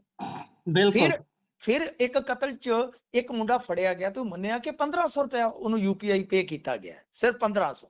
ਜੀ ਤਾਂ ਕਹਿਣ ਦਾ ਭਾਵ ਇਹ ਆ ਕਿ ਇਹ ਸਾਰਾ ਕੁਝ ਜਿਹੜਾ ਚੱਲਦਾ ਨਾ ਕਿ ਰੂਟਸ ਜਿਹੜੀਆਂ ਸਾਡੀਆਂ ਉਹ ਸਮਾਜਿਕ ਤਾਣਾ ਬਾਣਾ ਜਿਹੜਾ ਨਾ ਜੋ ਸਾਡਾ ਵਿਗੜ ਗਿਆ ਉਹਦੇ ਵਿੱਚ ਨੇ। ਜਵਾਨੀ ਸਾਡੀ ਬੇਮੁਹਾਰ ਹੈ ਉੱਥੋਂ ਦੀ, ਉੱਥੇ ਸਾਨੂੰ ਸਪੈਸ਼ਲ ਕੰਮ ਕਰਨ ਦੀ ਜ਼ਰੂਰਤ ਹੈ। ਰੁਜ਼ਗਾਰ ਅੱਛਾ ਹੋਵੇ, ਪੜ੍ਹਾਈ ਲਿਖਾਈ ਅੱਛੀ ਹੋਵੇ, ਚੇਤਨਤਾ ਦਾ ਮਾਹੌਲ ਜਿਹੜਾ ਹੈ ਵਧੀਆ ਬਣੇ। ਤੇ ਇਸ ਗੱਲ ਤੇ ਕੋਈ ਕੰਨ ਧਰ ਕੇ ਰਾਜੀ ਨਹੀਂ ਆ ਗੁਰਪ੍ਰੀਤ। ਇਹ ਬਹੁਤ ਵੱਡੀ ਸਮੱਸਿਆ ਆ ਰਹੀ ਆ ਮਾਝੇ 'ਚ। ਤੁਸੀਂ ਵੇਖੋ ਕਿ ਹੁਣ ਮੈਂ ਤੁਹਾਨੂੰ ਹੋਰ ਦੱਸ ਦਿੰਦਾ ਕਿ ਆ ਪਿੱਛੇ ਜੇ ਹੈਵੀ ਰਿਕਵਰੀਆਂ ਹੋਈਆਂ ਨੇ ਹੈਰੋਇਨ ਦੀਆਂ ਤੇ ਲਗਭਗ ਕੁਆਂਟਲ ਹੈਰੋਇਨ ਬਣ ਜਾਏਗੀ ਇਦਾਂ ਦੀ ਜਿਹੜੀ ਹੁਣ ਤੱਕ ਕੁਆਂਟਲ ਤੋਂ ਵੀ ਲੰਘ ਗਈ। ਇਹ ਕਿਉਂਕਿ ਮੈਂ ਖਬਰਾਂ ਨੋਟ ਕਰਦਾ ਰਹਿਣਾ ਫਿਗਰ ਮੇਰੇ ਤਾਂ ਜ਼ਹਿਨ ਚੜ ਜਾਂਦੇ ਆ ਕਿ ਕੁਝ ਮਹੀਨਿਆਂ ਦੇ ਅੰਦਰ ਅੰਦਰ ਲਾ ਲਓ ਕਿ ਮਾਝੇ 'ਚ ਕੁਝ ਰਿਕਵਰੀਆਂ ਇਦਾਂ ਦੀਆਂ ਹੋਈਆਂ ਜਿਨ੍ਹਾਂ ਦੇ ਵਿੱਚ ਨਾਬਾਲਗ ਪਾਏ ਜਾਂਦੇ ਨੇ। 40 ਕਿਲੋ ਤਾਂ ਜੀ ਕਹਿੰਦੇ ਰਾਜਾ ਸਾਂਸੀ ਵਾਲੇ ਮੁਲਾਜ਼ਮ ਨੇ ਫੜਾ ਉਹਨੂੰ ਮੈਂ ਕਾਊਂਟ ਕਰਕੇ ਕਹਿ ਰਿਹਾ, ਉਦੋਂ ਪਹਿਲਾਂ 80-85 ਕਿਲੋ ਦੀ ਰਿਕਵਰੀ ਬਣਦੀ ਸੀ ਟੋਟਲ ਵੱਖ-ਵੱਖ ਰਿਕਵਰੀਆਂ। ਹਾਂ, ਉਹੀ 40 ਮੈਂ ਕਹਿ ਰਿਹਾ ਨਾ ਕਿ ਵੀ ਕੁਆਂਟਲ ਤੋਂ ਵੀ ਵੱਧ ਗਈ। ਬਿਲਕੁਲ ਦਰੁਸਤ ਕਿਹਾ ਤੁਸੀਂ ਕਿ ਉਹ ਹੁਣ ਕੁਆਂਟਲ 1.5 ਕੁਆਂਟਲ ਦੇ ਕਰੀਬ ਚਲੇ ਗਈ, ਜਿਹੜੀਆਂ ਰਿਕਵਰੀਆਂ ਦੇ ਵਿੱਚ ਨਾਬਾਲਗ ਬੱਚੇ ਪਾਏ ਗਏ ਨੇ ਜੀ, ਤੇ ਉਹਨਾਂ ਨੂੰ ਥੋੜੇ ਪੈਸਿਆਂ ਦੇ ਲਾਲਚ ਦੇ ਵਿੱਚ ਐਡੀਆਂ ਖੇਪਾਂ ਚਕਵਾ ਦਿੱਤੀਆਂ ਜਾਂਦੀਆਂ। ਤਾਂ ਤੁਸੀਂ ਸੋਚ ਕੇ ਦੇਖੋ ਕਿ ਕਿੱਡਾ ਕੰਮ ਕਰਨ ਦੀ ਜ਼ਰੂਰਤ ਹੈ। ਤੇ ਮੈਨੂੰ ਉਸ ਅਫਸਰ ਦੀ ਕਹੀ ਗੱਲ ਗੁਰਪ੍ਰੀਤ, ਉਹਦੇ 'ਚ ਉਹਦਾ ਪੰਜਾਬ ਪ੍ਰਤੀ ਦਰਦ ਜਿਹੜਾ ਨਾ ਉਹ ਝਲਕਦਾ ਦਿਖਾਈ ਦਿੱਤਾ ਸੀ। ਉਹ ਮੈਨੂੰ ਅੱਜ ਐਨ ਮੌਕੇ ਤੇ ਜਦੋਂ ਦਿਲ ਦੁਖੀ ਹੁੰਦਾ ਹੈ, ਆਮ ਆਦਮੀ ਪਾਰਟੀ ਵਾਲਾ ਮਰਿਆ ਕੋਈ, ਮੈਂ ਖੁਸ਼ ਨਹੀਂ ਹੋ ਸਕਦਾ ਜੀ। ਬਿਲਕੁਲ ਬਿਲਕੁਲ, ਮੈਨੂੰ ਓਨਾ ਹੀ ਦੁੱਖ ਹੈ ਜਿੰਨਾ ਘਰ ਦਾ ਜੀ ਕੋਈ ਮਰਦਾ ਹੈ। ਤਾਂ ਗੱਲ ਇਹ ਹੈ ਕਿ ਬਈ ਇਹ ਚੀਜ਼ਾਂ ਸਾਨੂੰ ਕਰਨੀਆਂ ਪੈਣਗੀਆਂ। ਪਰ ਅਫਸੋਸ ਮੈਂ ਸਮਝਦਾ ਕਿ ਸਾਡਾ ਜਿਹੜਾ ਮੁੱਖ ਮੰਤਰੀ ਹੈ, ਸਿਵਾਏ ਚੁਟਕਲੇ ਸੁਣਾਉਣ ਤੋਂ, ਸਿਵਾਏ ਵਿਰੋਧੀਆਂ ਨੂੰ ਭੰਡਣ ਤੋਂ, ਇਹਨਾਂ ਚੀਜ਼ਾਂ ਤੇ ਵਰਕਆਊਟ ਨਹੀਂ ਕਰ ਰਿਹਾ। ਸਾਨੂੰ ਅਫਸੋਸ ਇਸ ਗੱਲ ਦਾ ਹੈ। ਬਿਲਕੁਲ ਬਿਲਕੁਲ, ਉਹ ਵੈਸੇ ਤਾਂ ਦੁਸ਼ਮਣ ਜਾਂ ਸੱਜਣ ਵਾਲੀ ਕੋਈ ਗੱਲ ਨਹੀਂ ਹੈ, ਫਿਰ ਵੀ ਗੁਰਦਾਸ ਮਾਨ ਦੀਆਂ ਲਾਈਨਾਂ ਖੂਬ ਢੁੱਕਦੀਆਂ ਨੇ ਕਿ ਦੁਸ਼ਮਣ ਮਰੇ ਤਾਂ ਖੁਸ਼ੀ ਨਾ ਕਰੀਏ, ਸੱਜਣਾ ਵੀ ਮਰ ਜਾਣਾ। ਇਹ ਉਹੀ ਗੱਲ ਹੈ। ਪਰ ਇਸ ਤੋਂ ਅੱਗੇ ਜਿਹੜੀਆਂ ਤੁਸੀਂ ਚੀਜ਼ਾਂ ਛੋਈਆਂ ਨੇ ਕਿ ਬਾਰਡਰ ਏਰੀਏ ਨੂੰ ਬੜੇ ਸੈਂਸਿਟਿਵ ਤਰੀਕੇ ਨਾਲ ਲੈਣ ਦੀ ਲੋੜ ਹੈ, ਬਿਲਕੁਲ ਚੰਗੀ, ਇਹ ਖਰੀ ਗੱਲ ਹੈ। ਤੇ ਜਿਹੜੀ ਗੱਲ ਲਾਲਜੀਤ ਭੁੱਲਰ ਹੋਣੀ ਕਹਿੰਦੇ ਨੇ ਵੀ ਸਖਤੀ ਨਾਲ ਪੇਸ਼ ਆਵਾਂਗੇ, ਸਖਤੀ ਨਾਲ ਦਾ ਮਤਲਬ ਇਨਕਾਊਂਟਰ ਕਰ ਦੇਣਾ ਨਹੀਂ ਹੁੰਦਾ, ਕਿਉਂਕਿ ਆਪਾਂ ਪਿਛਲੇ ਕੇਸਾਂ 'ਚ ਇਹੀ ਦੇਖ ਰਹੇ ਹਾਂ। ਇੱਥੇ ਜਲੰਧਰ 'ਚ ਲੱਕੀ ਓਬਰੋਏ ਦਾ ਕਤਲ ਹੋਇਆ, ਉਹਦੇ ਮਾਮਲੇ 'ਚ ਇੱਕ ਇਨਕਾਊਂਟਰ, ਉਸ ਤੋਂ ਪਹਿਲਾਂ ਚੜ੍ਹਦੇ ਸਾਲ ਹੀ ਇਹਨਾਂ ਦੇ ਹੀ ਇੱਕ ਸਰਪੰਚ ਦਾ ਕਤਲ ਹੋਇਆ, ਉਸ ਮਾਮਲੇ ਦੇ ਵਿੱਚ ਇਨਕਾਊਂਟਰ। ਹਰ ਜਗ੍ਹਾ ਇਨਕਾਊਂਟਰ ਕਰਕੇ ਹੱਲ। ਅੱਛਾ ਗੁਰਪ੍ਰੀਤ, ਮੈਂ ਤੁਹਾਡੀ ਗੱਲ ਆਉਣ ਤੋਂ ਪਹਿਲਾਂ ਥੋੜੀ ਰੋਕ ਦਿੱਤੀ ਹੈ, ਗੁਸਤਾਖੀ ਮਾਫ। ਜੀ ਜੀ ਜੀ। ਗੱਲ ਇਹ ਆ ਕਿ ਬਈ ਆਪਾਂ ਇੱਕ ਚੀਜ਼ ਜਿਹੜੀ ਦੇਖਦੇ ਆ ਉਹ ਇਹ ਹੈ ਕਿ ਜਿਹੜਾ ਐਨਕਾਊਂਟਰ ਹੁੰਦਾ ਹੈ, ਆਪਾਂ ਨੂੰ ਵੀ ਪਤਾ ਹੈ ਕਿ ਅਸਲ ਸ਼ੂਟਰਾਂ ਦਾ ਐਨਕਾਊਂਟਰ ਹੋਣ ਤੋਂ ਪਹਿਲਾਂ ਕੁਝ ਬੰਦੇ ਲੌਜਿਸਟਿਕ ਤੌਰ ਤੇ ਜਾਂ ਰੇਕੀ ਦੇ ਵਿੱਚ ਜਿਹੜੇ ਇਨਵੋਲਵ ਹੁੰਦੇ ਆ, ਉਹਨਾਂ ਤੱਕ ਪੁਲਿਸ ਪਹੁੰਚਦੀ। ਔਰ ਐਨਕਾਊਂਟਰ ਵੀ ਜ਼ਿਆਦਾਤਰ ਜੇ ਤੁਸੀਂ ਦੇਖੋਗੇ, ਆਪਾਂ ਪਰਸੈਂਟੇਜ ਕੱਢੀਏ ਦੋਨੇ ਹੀ, ਆਪਾਂ ਇੱਕ ਅੰਦਾਜ਼ਾ ਲਾ ਲਈਏ, ਮੇਰੇ ਖਿਆਲ ਦੇ ਨਾਲ 60-70% ਐਨਕਾਊਂਟਰਾਂ ਦੇ ਵਿੱਚੋਂ ਐਸੇ ਹੀ ਬੰਦੇ ਹੁੰਦੇ ਆ, ਅਸਲ ਸ਼ੂਟਰ ਨਹੀਂ ਹੁੰਦੇ। ਬਿਲਕੁਲ ਬਿਲਕੁਲ ਜੀ, ਇਹੀ ਕੁਝ ਹੁੰਦਾ। ਬਾਅਦ ਦੇ ਵਿੱਚ ਫਿਰ ਗੱਲ ਕੋਈ ਹੋਰ ਨਿਕਲਦੀ ਹੈ ਵੀ ਭਾਈ ਫਲਾਨੀ ਜਗ੍ਹਾ ਤੋਂ ਛਡਾਉਣ ਆਏ ਬੰਦੇ ਤੇ ਉਹ ਗੋਲੀ ਚਲਾ ਗਿਆ, ਇੱਕ ਮੁਲਾਜ਼ਮ ਸਾਡਾ ਫੱਟੜ ਹੋ ਗਿਆ ਤੇ ਇੱਧਰ ਮੁਲਜ਼ਮ ਜਿਹੜਾ ਸੀ ਉਹ ਰਗੜਿਆ ਗਿਆ। ਖੈਰ, ਅੱਗੇ ਵਧਦਿਆਂ ਖਬਰਾਂ ਹੋਰ ਵੀ ਨੇ। ਜੇਕਰ ਐਨਕਾਊਂਟਰਾਂ ਤੇ ਸਮਾਂ ਲਾਉਣਾ ਹੋਵੇ ਤਾਂ ਆਪਾਂ ਪਿਛਲੇ 90 ਦੇ ਦੌਰ ਤੋਂ ਤੁਰੀਏ ਤਾਂ ਇਹ ਸਥਿਤੀ ਤਕਰੀਬਨ ਉਦਾਂ ਦੀ ਹੈ, ਇਹ ਗੱਲ ਮੁੱਕਣੀ ਨਹੀਂ। ਖੈਰ, ਉਧਰ ਸਿਸੋਦੀਆ ਸਾਹਿਬ ਹਸਪਤਾਲ ਜਾ ਕੇ ਮਾਨ ਸਾਹਿਬ ਨੂੰ ਮਿਲੇ ਨੇ ਜੀ। ਇਹ ਵੈਸੇ ਬਿਮਾਰੀ ਲੱਗਦਾ ਲੰਬੀ ਜਾਊਗੀ ਜਾਂ ਵੈਸੇ ਤਾਂ ਅੱਜ ਕਾਫੀ ਸਾਰੇ ਮੀਡੀਆ ਆਊਟਲੈਟ ਇਹ ਦਿਖਾਈ ਜਾਂਦੇ ਸੀ ਵੀ ਮਾਨ ਸਾਹਿਬ ਆ ਰਹੇ ਆ। ਬਿਲਕੁਲ, ਮੈਂ ਉਹਦੇ ਬਾਰੇ ਵੀ ਜ਼ਰੂਰ ਆਪਣੀ ਆਡੀਅנס ਨੂੰ ਰੂਬਰੂ ਕਰਾ ਦਿੰਦਾ ਜਿਹੜੀ ਮੇਰੇ ਕੋਲ ਇੰਟਰਨਲ ਜਾਣਕਾਰੀ ਹੈ ਜੀ। ਅੱਛਾ, ਸਿਸੋਦੀਆ ਸਾਹਿਬ ਗਏ ਨੇ। ਸਿਸੋਦੀਆ ਸਾਹਿਬ ਨੇ ਤੇ ਏਦਾਂ ਹੈਲਥ ਬੁਲੇਟਿਨ ਪੜ੍ਹ ਦਿੱਤਾ ਜਿੱਦਾਂ ਉਹ ਡਾਕਟਰ ਹੋਣ 40s ਤੇ ਜੀ। ਵੈਸੇ ਮੈਂ ਆਪਦੀ ਗੱਲ ਤੇ ਅੱਜ ਵੀ ਕਹਿਵਾਂ ਕਿ ਦੋਏ ਗੱਲਾਂ ਨੇ। ਮਾਨ ਸਾਹਿਬ ਦੀ ਬਿਮਾਰੀ ਆਪਣੀ ਜਗ੍ਹਾ ਤੇ, ਮੈਂ ਉਹਨਾਂ ਦੀ ਬਿਮਾਰੀ ਦਾ ਮਜ਼ਾਕ ਨਹੀਂ ਉਡਾਉਂਦਾ, ਮੇਰੀ ਸੰਵੇਦਨਾ ਉਹਨਾਂ ਦੀ ਬਿਮਾਰੀ ਪ੍ਰਤੀ ਹੈ, ਕਿਉਂਕਿ ਉਹ ਬਿਮਾਰ ਨੇ। ਐਸੀ ਮੇਰੇ ਕੋਲ ਆਪਦੀ ਸਟੀਕ ਜਾਣਕਾਰੀ ਹੈ, ਉਹਨਾਂ ਨੂੰ ਪੇਟ ਦੀ ਬਿਮਾਰੀ ਹੈ ਤੇ ਕੋਈ ਵੀ ਬਿਮਾਰ ਬੰਦਾ ਉਹ ਸੰਵੇਦਨਾ ਦਾ ਪਾਤਰ ਹੋਣਾ ਚਾਹੀਦਾ, ਇਹ ਮੇਰਾ ਨਜ਼ਰੀਆ ਹੈ। ਸੈਕੰਡ, ਕਿ ਸਿਆਸਤ ਨਾਲ ਜੁੜ ਜਾਂਦੀ ਹੈ 40s। ਅੱਛਾ, ਇਹਦਾ ਜਵਾਬ ਵੀ ਮੈਂ ਟੋਲਿਆ ਤੇ ਇਸ ਗੱਲ ਦਾ ਮੈਂ ਜਵਾਬ ਜਿਹੜਾ ਹੈ ਉਹ ਦਿੱਤਾ ਵੀ ਹੈ ਕਈ ਪਲੇਟਫਾਰਮ ਤੇ ਕਿ ਜਿਹੜਾ ਤੁਸੀਂ ਕਹਿੰਦੇ ਹੋ ਕਿ 40s ਹੀ ਕਿਉਂ ਜੀ ਭਾਈ, ਸੀਐਮ ਸਿਕਿਉਰਿਟੀ ਦੇ ਵਿੱਚ ਜੇ ਕੋਈ ਦਿੱਲੀ ਦਾ ਬੰਦਾ ਭੇਜਣਾ ਹੋਵੇ ਤਾਂ ਉਹਨੂੰ ਰੋਕੇਗਾ ਕੌਣ ਸਾਹਿਬ ਜੀ? ਦਿੱਲੀ ਵਾਲੇ ਤੇ ਡਾਇਰੈਕਟ ਐਂਟਰੀ ਰੱਖਦੇ ਕਿਉਂਕਿ ਡੀਜੀਪੀ ਉਹਨਾਂ ਦਾ ਜੀ ਕਾਰਜਕਾਰੀ ਲਾਇਆ। ਸੋ ਹੋਰ ਕਿਹੜੀ ਦੱਸ ਦਿਓ ਕਿ ਮਾਨ ਸਾਹਿਬ ਨੂੰ ਲੱਗਦਾ ਹੋਏਗਾ ਕਿ ਐਸੀ ਜਗ੍ਹਾ ਹੈ ਜਿੱਥੇ ਉਹ ਥੋੜਾ ਜਿਹਾ ਰੁੱਸ ਕੇ ਬੈਠ ਜਾਣ, ਕਿਉਂਕਿ ਉਹ ਤੇ ਆ ਜਾਣਗੇ, ਉਹਨਾਂ ਦੀ ਡਾਇਰੈਕਟ ਐਂਟਰੀ ਹੈ ਹਰ ਥਾਂ ਜੀ। ਕਿਸੇ ਹੋਟਲ ਦੇ ਵਿੱਚ ਉਹ ਠਹਿਰ ਸਕਦੇ ਜੀ। ਹਸਪਤਾਲ ਇੱਕ 40s ਹਸਪਤਾਲ ਇੱਕ ਐਸੀ ਜਗ੍ਹਾ ਹੈ ਕਿ ਜਿੱਥੇ ਤੁਸੀਂ ਕਿਸੇ ਬੰਦੇ ਦੀ ਪਰਮਿਸ਼ਨ ਤੋਂ ਬਗੈਰ ਉਹਦੇ ਵਾਰਡ ਜਾਂ ਕਮਰੇ 'ਚ ਨਹੀਂ ਜਾ ਸਕਦੇ ਜੀ, ਐਸਾ ਮੈਨੂੰ ਲੱਗਦਾ ਹੈ। ਤੇ ਸਿਆਸਤ ਇਹਦੇ ਨਾਲ ਇਉਂ ਜੁੜਦੀ ਹੈ ਕਿ ਹੁਣ ਤੁਸੀਂ ਵੇਖੋ ਕਿ ਜਿੱਦਾਂ ਆਪਾਂ ਦੇਖ ਰਹੇ ਹਾਂ ਇਸ ਵੇਲੇ ਦਾ ਮੌਜੂਦਾ ਸਿਨੈਰੀਓ ਜੀ ਕਿ ਦਿੱਲੀ ਦੇ ਵਿੱਚ 3 ਮੰਤਰੀ ਬੁਲਾਏ ਗਏ, ਮੁੰਡੀਆਂ ਸਾਹਿਬ, ਭਗਤ ਸਾਹਿਬ ਤੇ ਇਸ ਤੋਂ ਇਲਾਵਾ ਡਾਕਟਰ ਅਵਜੋਤ ਜੀ ਇਹ ਤਿੰਨੇ ਮਲਾਏ ਜਿਹੜੇ ਉੱਥੇ ਮਤਲਬ ਕਿ ਮਿਲਾਉਣ ਵਾਸਤੇ ਗਏ ਨੇ, ਇਹ ਬੁਲਾਏ ਗਏ ਨੇ ਤਾਂ ਕਿ ਦੁਆਬੇ ਦੇ ਵਿੱਚ ਖਾਸ ਤੌਰ ਤੇ ਜੋ ਡੇਰਾ ਨੁਕਸਾਨ ਚੱਲ ਰਿਹਾ, ਔਰ ਖਾਸ ਤੌਰ ਤੇ ਬਿਆਸ ਵੀ ਉਹਦੇ ਵਿੱਚ ਲਾ ਲਓ ਜੀ ਕਿ ਮੁੰਡੀਆਂ ਸਾਹਿਬ ਬਿਆਸ ਡੇਰੇ ਨਾਲ ਜੁੜੇ ਹੋਏ ਨੇ, ਐਸੀ ਖਬਰ ਹੈ। ਜੀ ਭਗਤ ਜੀ ਤੇ ਡਾਕਟਰ ਅਵਜੋਤ ਜੀ ਦੁਆਬੇ ਤੋਂ ਬੜੇ ਭਲੇ ਮਾਨਸ ਰਾਜਨੀਤਿਕ ਬੰਦੇ ਗਿਣੇ ਜਾਂਦੇ ਆ। ਜੀ ਭਲੇ ਮਾਨਸ ਇਨ ਸੈਂਸ ਕਿ ਕਿਸੇ ਦੇ ਸਿਰ ਚੜਨ ਵਾਲੇ ਨਹੀਂ, ਕਿਸੇ ਦੇ ਖੱਤ ਚੜਨ ਵਾਲੇ ਨਹੀਂ। ਬਿਹਤਰ ਤੁਸੀਂ ਜਾਣਦੇ ਹੋ ਬਿਲਕੁਲ ਕਿ ਬਈ ਇਹ ਨਹੀਂ ਜਿਵੇਂ ਹੁੰਦਾ ਕਿ ਪਰਚਾ ਕਰਵਾਤਾ, ਉਹਨੂੰ ਕਟਵਾਤਾ, ਇਹਨੂੰ ਕਟਵਾਤਾ, ਮਤਲਬ ਕਿ ਉਹਨਾਂ ਦੀ ਹਰ ਪਾਰਟੀ 'ਚ ਇੱਜ਼ਤ ਹੈ, ਜੀ ਉਹਨਾਂ ਨੂੰ ਸਤਿਕਾਰਿਆ ਜਾਂਦਾ। ਤਾਂ ਮਤਲਬ ਇੱਕ ਤੇ ਇਹ ਗੱਲ ਹੈ। ਦੂਜੀ ਜੋ ਮੈਂ ਜਾਣਕਾਰੀ ਦਿੱਲੀ ਕੁਝ ਬੰਦੇ ਜਿਹੜੇ ਇਹਨਾਂ ਦੇ ਹੋਰ ਗਏ ਆਏ ਇਸ ਸਾਰੇ ਸਿਨੈਰੀਓ ਦੇ ਵਿੱਚ ਸ਼ਾਮਲ ਰਹੇ, ਤਾਂ ਉਹਨਾਂ ਚੋਂ ਮੈਨੂੰ ਰੱਬੂ ਇੱਕ ਐਸਾ ਸੋਰਸ ਮਿਲ ਗਿਆ ਜਿਹਦੇ ਤੇ ਮੈਂ ਯਕੀਨ ਕਰ ਸਕਦਾ। ਤਾਂ ਉਸਨੇ ਕਿਹਾ ਕਿ ਹਿਲਜੁਲ ਸੀ, ਇਹ ਗੱਲ ਤੁਹਾਡੀ ਬਿਲਕੁਲ ਮੀਡੀਆ ਵਾਲਿਆਂ ਦੀ ਸਹੀ ਹੈ, ਪਰ ਇਹ ਗੱਲ ਹੁਣ ਫਿਲਹਾਲ ਠੰਡੇ ਵਾਸਤੇ 'ਚ ਹੈ।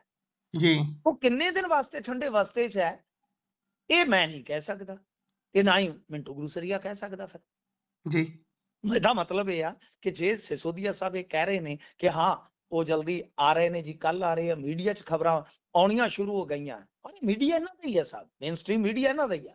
ਤਾਂ ਇਹਦਾ ਮਤਲਬ ਇਹ ਆ ਕਿ ਜੇ ਆਪਾਂ ਖਬਰਾਂ ਤੇ ਯਕੀਨ ਕਰੀਏ ਤਾਂ ਫਿਰ ਆਹ ਜਿਹੜੀ ਜਾਣਕਾਰੀ ਆਪਾਂ ਅੰਦਰੂਨੀ ਤੌਰ ਤੇ ਆਪਣੇ ਸਰੋਤਿਆਂ ਵਾਸਤੇ, ਦਰਸ਼ਕਾਂ ਵਾਸਤੇ ਇਕੱਠੀ ਕਰਦੇ ਹਾਂ, ਇਹਦਾ ਮਤਲਬ ਹੈ ਕਿ ਇਸ ਚੀਜ਼ ਦੇ ਵਿੱਚ ਦਮ ਹੈ ਕਿ ਗੱਲ ਜਿਹੜੀ ਡਿਪਟੀ ਸੀਐਮ ਲਾਉਣ ਵਾਲੀ ਆ ਉਹ ਸ਼ਾਇਦ ਫਿਰ ਠੰਡੇ ਵਸਤੇ 'ਚ ਚੱਲ ਜਾਏਗੀ। ਉਹ ਚਲੋ ਤੁਸੀਂ ਨਿਰਣਾ ਕਰ ਲਿਓ ਆਉਣ ਵਾਲੇ ਦਿਨਾਂ 'ਚ ਕੀ ਹੁੰਦਾ, ਪਰ ਫਿਲਹਾਲ ਇਹ ਅੱਜ ਵੱਡੀ ਖਬਰ ਸੀ ਕਿ ਸਿਸੋਦੀਆ ਸਾਹਿਬ ਨੇ ਬਾਹਰ ਆ ਕੇ ਕਹਿ ਦਿੱਤਾ ਕਿ ਮਾਨ ਸਾਹਿਬ ਦੀ ਰਿਕਵਰੀ ਤੇਜ਼ੀ ਦੇ ਨਾਲ ਹੋ ਰਹੀ ਆ ਤੇ ਬਈ ਉਹਨਾਂ ਨੂੰ ਕੱਲ ਨੂੰ ਛੁੱਟੀ ਮਿਲ ਜਾਣ ਦੀ ਸੰਭਾਵਨਾ ਹੈ। ਜੀ ਅਗਲੀ ਗੱਲ ਕਰੀਏ ਸਿਆਸਤ ਤੇ ਕਬੱਡੀ ਦੇ ਮੇਲ ਜੋਲ ਦੀ। ਵੱਡਾ ਸਟਾਰ ਹੈ ਗੋਪੀ ਫਰੰਦੀਪੁਰੀਆ, ਪਿੱਛੇ ਜੇ ਰੂਬੀਕੌਨ ਨਾਲ ਨਵਾਜਿਆ ਗਿਆ ਸੀ ਤੇ ਉਹਨਾਂ ਨੇ ਸਿਆਸਤ ਦਾ ਜੱਫਾ ਮਾਰ ਲਿਆ ਜੀ, ਕਹਿੰਦੇ ਸ਼੍ਰੋਮਣੀ ਅਕਾਲੀ ਦਲ 'ਚ ਪੈਰ ਧਰਾਵਾ ਹੋਇਆ। ਨਹੀਂ, ਮੈਂ ਇਸ ਨੂੰ ਥੋੜਾ ਜਿਹਾ ਇਉਂ ਗੁਰਪ੍ਰੀਤ ਪੇਸ਼ ਕੀਤਾ ਕਿਉਂਕਿ ਮੈਂ ਵੀ ਛੋਟਾ ਜਿਹਾ ਕਲਾਕਾਰ ਹਾਂ, ਭਗਵੰਤ ਮਾਨ ਹੋਰਾਂ ਵਰਗਾ ਤਾਂ ਨਹੀਂ, ਤੇ ਉਹ ਮੈਂ ਵੀ ਮਤਲਬ ਕਿ ਤੰਜ਼ ਕੱਸ ਲੈਣਾ, ਵਿਅੰਗ ਕਰ ਲੈਣਾ। ਮੈਂ ਕਿਹਾ ਵੀ ਉਹਨਾਂ ਦੇ ਕੋਲ ਗੁਰਲਾਲ ਰੇਡਰ ਸੀਗਾ ਆਮ ਆਦਮੀ ਪਾਰਟੀ ਵਾਲਿਆਂ ਕੋਲੇ, ਕਬੱਡੀਆਂ ਪਾਉਣ ਵਾਲਾ, ਹਾਂਜੀ ਲਾਲ ਘਨੌਰ, ਤੇ ਇੱਧਰ ਉਹਨਾਂ ਨੇ ਗੋਪੀ ਲਿਆ ਦਾ ਜੱਫਾ ਲਾਉਣ ਲਈ ਜੀ, ਇੱਕ ਪਾਸੇ ਰੇਡਰ ਦੂਜੇ ਪਾਸੇ ਜਾਫੀ। ਹਾਂਜੀ, ਇੱਕ ਰੇਡਰ ਤੇ ਇੱਕ ਹੋ ਗਿਆ ਜਾਫੀ। तो ਗੱਲ ਇਹ ਆ ਕਿ ਦੇਖੋ ਗੋਪੀ ਬਹੁਤ ਬੰਦਾ ਨਾ ਯਾਰ ਡਾਊਨ ਟੂ ਅਰਥ ਬੰਦਾ ਹੈ, ਤੁਸੀਂ ਉਹ ਦੇਖੋ, ਤੇ ਉਹਨੇ ਕਬੱਡੀ ਦੇ ਬੜੇ ਉਤਰਾ ਚੜਾ ਦੇਖੇ ਆ। 40 ਕੁ ਸਾਲ ਦਾ ਹੋ ਗਿਆ ਉਹ ਮੇਰੇ ਖਿਆਲ ਦੇ ਨਾਲ, ਤੇ ਯਾਨੀ ਉਹਨੇ ਕਬੱਡੀ ਜਿਹੜੀ 2-3 ਤਰ੍ਹਾਂ ਦੀ ਕਬੱਡੀ ਦੇਖ ਲਈ ਆ, ਚੰਗਾ ਖੇਡਿਆ, ਤਗੜਾ ਖੇਡਿਆ। 40 ਸਾਲ ਦੀ ਉਮਰ ਤੱਕ ਅੱਜ ਕੱਲ ਕਬੱਡੀ ਸਟਾਰਾਂ ਦਾ ਪੜਨਾ ਬੜਾ ਔਖਾ ਹੈ, ਤੁਹਾਨੂੰ ਪਤਾ ਹੀ ਆ। ਅੱਗੇ ਕਬੱਡੀ ਸਟਾਰ 50-60 ਸਾਲ ਦੀ ਉਮਰ ਤੱਕ ਖੇਡ ਜਾਂਦੇ ਹੁੰਦੇ ਸਨ। ਤਾਂ ਕਹਿਣ ਦਾ ਭਾਵ ਇਹ ਆ ਕਿ ਵਧੀਆ ਬੰਦੇ ਨੇ ਖੱਟੀ ਕੀਤੀ ਸੀ। ਪਰ ਤੁਹਾਨੂੰ ਪਤਾ ਮੇਰਾ ਇੱਕ ਸਟੈਂਸ ਹੈ ਕਿ ਜਦੋਂ ਵੀ ਕੋਈ ਪਾਰਟੀ ਜਾਂ ਸਿਆਸਤ ਜੁਆਇਨ ਕਰਦਾ, ਮੈਂ ਕਹਿੰਦਾ ਕਿ ਉਹਦਾ ਵਿਅਕਤੀਗਤ ਫੈਸਲਾ ਹੈ। ਮੈਂ ਪੰਜਾਬੀ ਰੇਡੀਓ US ਨਾਲ ਜੁੜਿਆ, ਮੈਂ ਅਮਰੀਕਾ ਦੇ ਵਿੱਚ ਕੋਈ ਦੂਸਰਾ ਰੇਡੀਓ ਨਹੀਂ ਕਰਦਾ ਜੀ, ਇਹ ਮੇਰਾ ਫੈਸਲਾ ਹੈ ਜੀ, ਇਹ ਮੇਰਾ ਫੈਸਲਾ ਕਿ ਜੇ ਮੈਂ ਅਮਰੀਕਾ 'ਚ ਪੰਜਾਬੀ ਰੇਡੀਓ US ਕਰਦਾ ਤਾਂ ਮੈਂ ਦੂਸਰਾ ਕੋਈ ਅਦਾਰਾ ਨਹੀਂ ਕਰੂੰਗਾ। ਤੇ ਪੰਜਾਬੀ ਰੇਡੀਓ US ਹੀ ਕਿਉਂ ਕਰਦਾ, ਇਹ ਮੇਰੀ ਚੁਆਇਸ ਹੈ। ਇਹ ਮਤਲਬ ਕਿ ਮੇਰਾ ਫੈਸਲਾ, ਮੇਰੇ ਫੈਸਲੇ ਦਾ ਮੈਂ ਚਾਹੁੰਦਾ ਕਿ ਸਾਰੇ ਤੁਸੀਂ ਸਤਿਕਾਰ ਕਰੋ। ਤੇ ਜੇ ਕੱਲ ਨੂੰ ਗੁਰਪ੍ਰੀਤ ਕੋਈ ਆਪਦਾ ਕੋਈ ਮੀਡੀਆ ਹਾਊਸ ਚਾਲੂ ਕਰਦਾ ਤਾਂ ਚਲੋ ਭਾਈ ਅਸੀਂ ਸਾਰੇ ਤੁਹਾਡਾ ਜੋ ਫੈਸਲਾ ਉਹਦਾ ਸਤਿਕਾਰ ਕਰੀਏ, ਆਹੀ ਹੈ ਨਾ। ਇਹ ਵਿਅਕਤੀਗਤ ਫੈਸਲੇ ਨੇ, ਐਵੇਂ ਨਗੋਚਾਂ ਕੱਢਣੀਆਂ। ਹਾਂ, ਮੈਂ ਮੰਨਦਾ ਕੋਈ ਸੈਲੀਬ੍ਰਿਟੀ ਹੈ, ਚਾਹੇ ਉਹ ਗਾਇਕੀ ਦੇ ਖੇਤਰ ਚੋਂ ਹੈ, ਚਾਹੇ ਉਹ ਖੇਡ ਦੇ ਖੇਤਰ ਚੋਂ ਹੈ, ਰਾਜਨੀਤੀ 'ਚ ਜਦੋਂ ਜਾਂਦਾ ਹੈ ਉਹ ਖੱਟ ਵੀ ਲੈਂਦਾ, ਪਰ ਕਈ ਵਾਰ ਉਹਨੂੰ ਬਹੁਤ ਕੁਝ ਗਵਾਉਣਾ ਵੀ ਪੈਂਦਾ। ਹਮਦਰਦੀ, ਪਿਆਰ, ਸਨੇਹ ਉਹ ਗਵਾਉਣਾ ਵੀ ਪੈਂਦਾ। ਠੀਕ ਹੈ ਜੀ। ਇਹ ਗੋਪੀ ਨਾਲ ਕੀ ਹੁੰਦਾ ਮੈਨੂੰ ਨਹੀਂ ਪਤਾ। ਅੱਜ ਇਹਨਾਂ ਦੀ ਰੈਲੀ ਸੀ ਉੱਥੇ ਖੇਮਕਰਨ ਵਾਲੀ ਸਾਈਡ, ਅਮਰਕੋਟ ਦੇ ਵਿੱਚ। ਅਮਰਕੋਟ ਪਿੰਡ ਬਹੁਤ ਮਤਲਬ ਕਿ ਮਸ਼ਹੂਰ ਪਿੰਡ ਆ ਜੀ, ਉੱਥੇ ਇਹਨੂੰ ਸਰੂਪਾ ਪੈ ਗਿਆ। ਪਰ ਇੱਕ ਚੀਜ਼ ਇਹਦੇ 'ਚ ਹੋਰ ਵੀ ਆ, ਗੋਪੀ ਬਾਰੇ ਮੈਨੂੰ ਨਾਲ ਦੇ ਪਿੰਡ ਦੇ ਇੱਕ ਬੰਦੇ ਨੇ ਦੱਸਿਆ। ਹੁਣ ਤੁਸੀਂ ਕਹੋਗੇ ਕਿ ਯਾਰ ਤੂੰ ਸਾਰੀਆਂ ਚੀਜ਼ਾਂ 'ਚ ਇਹ ਕਿਵੇਂ, ਮੈਨੂੰ ਸ਼ੌਂਕ ਹੈ ਮਤਲਬ ਕਿ ਗੁਰਪ੍ਰੀਤ ਖਬਰਾਂ ਤਾਂ ਤੁਸੀਂ ਜਿੱਥੋਂ ਮਰਜ਼ੀ ਕਰ ਲਓ ਜੀ, ਕਿ ਜਿਹੜੀ ਮਰਜ਼ੀ ਵੈਬਸਾਈਟ ਤੋਂ ਪੜ੍ਹੋ। ਮੇਰਾ ਇੱਕ ਸ਼ੌਂਕ ਹੈ ਕਿ ਮੈਂ ਆਪਣੀ ਆਡੀਅנס ਨੂੰ, ਜਦੋਂ ਵੀ ਅਮਰੀਕਾ 'ਚੋਂ ਸਾਡੀ ਆਡੀਅנס ਉੱਠਦੀ ਹੈ, ਠੀਕ ਹੈ, ਉਹ ਖਬਰ ਤਾਂ ਨਾਰਮਲ ਖਬਰ ਉਹਨਾਂ ਨੇ ਪੜ੍ਹ ਹੀ ਲੈਣੀ ਹੈ ਫੇਸਬੁੱਕ ਤੇ, ਕਿ ਅਸੀਂ ਕੁਝ ਮਤਲਬ ਕਿ ਉਹਨਾਂ ਨੂੰ ਐਕਸਟਰਾ ਦਈਏ। ਜੀ ਬਿਲਕੁਲ। ਮੈਂ ਮਤਲਬ ਕਿ ਉੱਥੇ ਲਾਗਲੇ ਪਿੰਡ ਦਾ ਕੋਈ ਮੁੰਡਾ ਮੇਰਾ ਨੋਨ ਸੀਗਾ, ਤੇ ਮੈਂ ਉਹਨੂੰ ਪੁੱਛਿਆ ਯਾਰ ਸਿਆਸੀ ਤੌਰ ਤੇ ਵੀ ਇਹ ਯਕਦਮ ਫੈਸਲਾ ਹੋ ਗਿਆ? ਮੈਂ ਕਿਹਾ ਨਹੀਂ ਵੀਰੇ, ਗੋਪੀ ਪਹਿਲਾਂ ਸਰਵਣ ਧੁੰਨ ਦਾ ਸਪੋਰਟਰ ਸੀ। ਜੀ ਧੁੰਨ ਸਾਹਿਬ ਤੁਹਾਨੂੰ ਪਤਾ ਆਮ ਆਦਮੀ ਪਾਰਟੀ ਦੇ ਵਿਧਾਇਕ, ਕਿ ਗੋਡੀ ਯਾਰੀ ਸੀ, ਸਭ ਕੁਝ ਸੀ।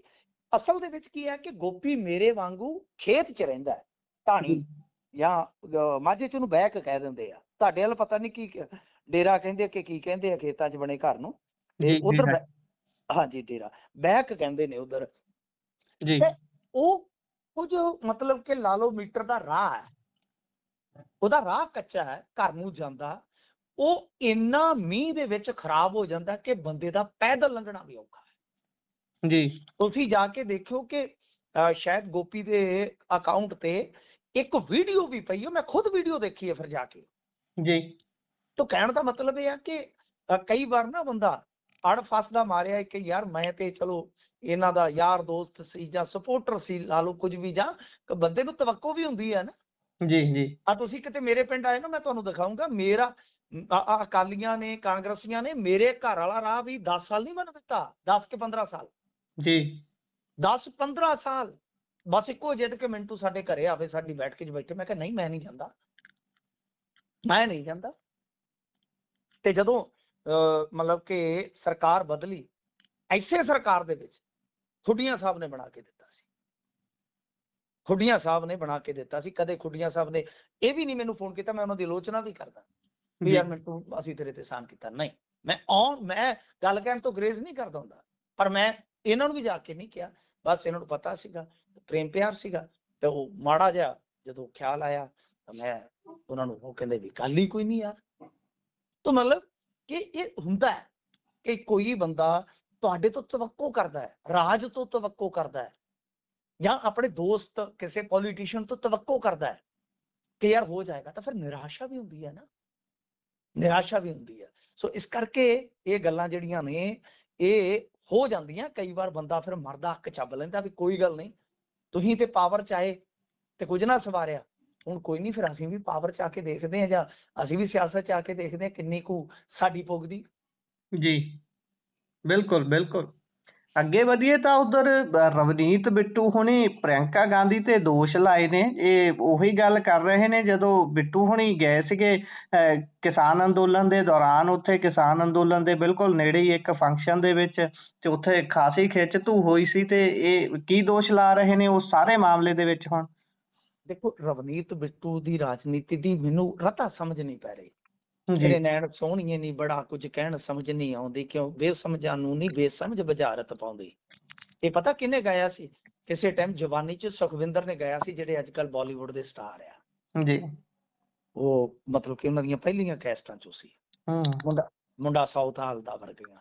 ਅੱਛਾ ਗੱਲ ਇਹ ਆ ਕਿ ਮੈਨੂੰ ਕੋਈ ਸਮਝ ਨਹੀਂ ਆਉਂਦੀ ਇਹ ਕਿਸ ਟਰੈਕ ਤੇ ਚੱਲ ਰਹੇ ਨੇ ਜੀ।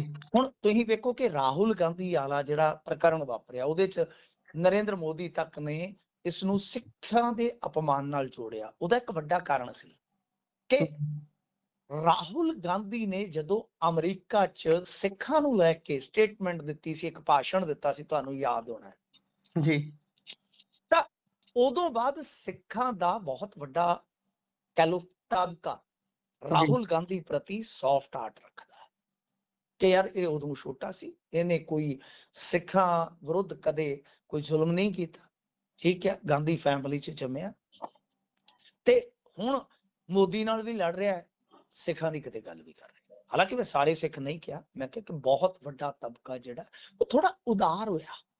ਹੁਣ ਨਾਲ ਦੀ ਨਾਲ ਇਹ ਦੇਖ ਲਓ ਕਿ ਰਾਹੁਲ ਗਾਂਧੀ ਦੇ ਤੇ ਉਸ ਬਿਆਨ ਨੂੰ, ਜਿਹਦਾ ਸਿੱਖਾਂ ਦੇ ਨਾਲ ਕੋਈ ਦੂਰ ਦੂਰ ਦਾ ਵਾਸਤਾ ਨਹੀਂ ਸੀ, ਉਹ ਕਿੱਦਾਂ ਉਹ ਇੱਕ ਕਹਿ ਲਓ ਕਿ ਜੋ ਚੱਲਿਆ ਸਾਰਾ ਪ੍ਰਕਰਨ, ਜਿਹਦੀ ਸ਼ੁਰੂਆਤ ਖੁਦ ਰਵਨੀਤ ਬਿੱਟੂ ਨੇ ਉਕਸਾ ਕੇ ਕੀਤੀ, ਉਹਨੂੰ ਜੋੜਿਆ ਗਿਆ ਸਿੱਖਾਂ ਦੇ ਅਪਮਾਨ ਨਾਲ, ਔਰ ਸਿੱਖਾਂ ਨੇ ਰਿਐਕਟ ਹੀ ਨਹੀਂ ਕੀਤਾ ਉਹਦੇ ਤੇ। ਜੇ ਤੁਸੀਂ ਦੇਖੋ ਬਹੁਤ ਗਿਣਤੀ 'ਚ ਜਾਂ ਤੇ ਭਾਜਪਾ ਪੱਖੀ ਸਿੱਖ ਤੇ ਜਿਹੜੇ ਆ ਉਹ ਬੋਲੇ ਆ, ਅੱਜ ਕੱਲ੍ਹ ਸਿੱਖ ਵੀ ਕਈ ਪੱਖੀ ਆ ਵੈਸੇ, ਪਰ ਬਹੁਤ ਗਿਣਤੀ 'ਚ ਸਿੱਖ ਆਪਦਾ ਸ਼ਾਂਤ ਰਹੇ।